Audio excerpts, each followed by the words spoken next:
Hello and welcome to this edition of Trojan Talk. I'm Paige Ray. Joining us is a familiar face today, Dr. Robin Taylor, the director of the Hall School of Journalism and Communication. Thank you so much for being here. Thank you for asking me. Of course. So we are calling this our Faculty Spotlight Series. Okay. It's a chance for students and their parents and whoever watches Trojan Vision to learn more about all of the people who are teaching the students here at Troy. So first of all, can you give me a little bit about your background before you came to Troy? Well, before I came to Troy, I was at Troy.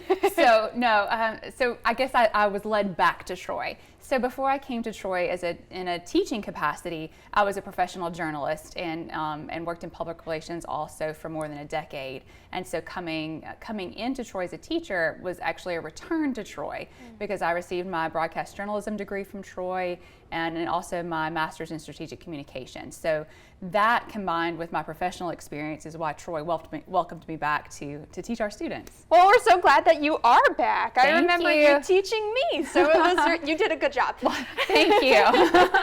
So tell me a little bit, once you graduated Troy, what were your first steps out in the professional world? So I was very, very lucky, very fortunate because Trojan Vision was TSU TV back then when I was an undergrad. And before I even graduated, WSFA in Montgomery had seen something that had aired on Trojan Vision or TSU TV.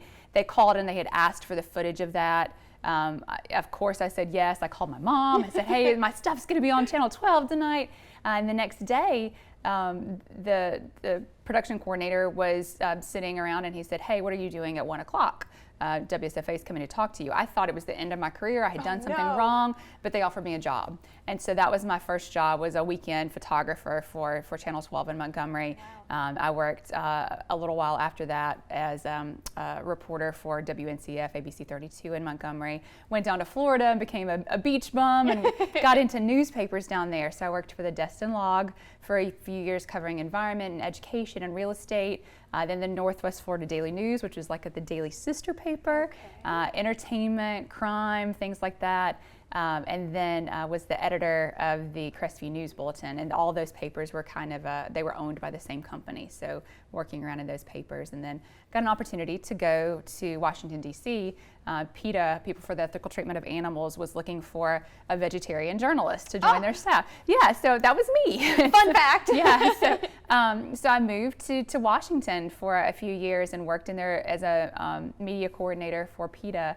And then finally came back here, was the managing editor for The Messenger here in Troy. And I got my strategic communication degree, and as I was finishing that up, the director at the time called me in his office and he said, hey, again, it was like a call in the office, and I thought, like, oh no, I'm not graduating, what's happening? And he said, hey, we think that you would be excellent for our students. And so that was how I came back to Troy, but I'm glad that I did because it's been a blessing.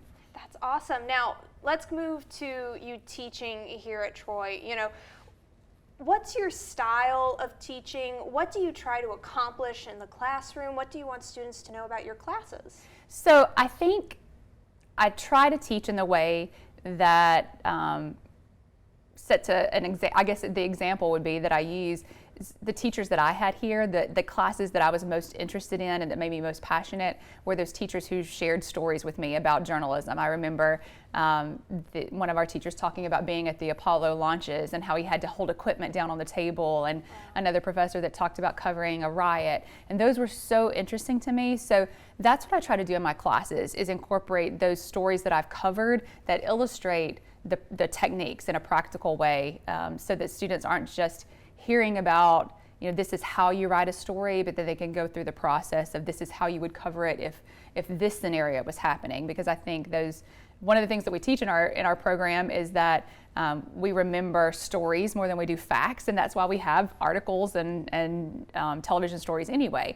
So teaching that way has been successful for me. So that's what I like to do, is bring those real world stories in. Okay, I see. Now, we're almost out of time, but I know that was a lot to throw at everybody because you are very accomplished, and I want to make sure we remember that you're a person, because all of our faculty members are people. They can be intimidating, but with that in mind, what's a fun fact about yourself that you feel comfortable sharing?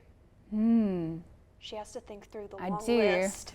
So I played professional roller derby when I was in Florida. So that's a fun fact. I played professional roller derby, and I have flown an F-16 with the Thunderbirds. Oh my A job gosh. perk. A job perk. Yeah. So there's fun facts, but thanks for realizing I'm a person. You're welcome. I try. Well, Robin, thank you so much for being here. I hope this helps people feel a little more comfortable, maybe the first time they meet you. And I appreciate you taking time out of your day to be here. My pleasure. Of course, and thank you for joining us on this edition of Trojan Talk.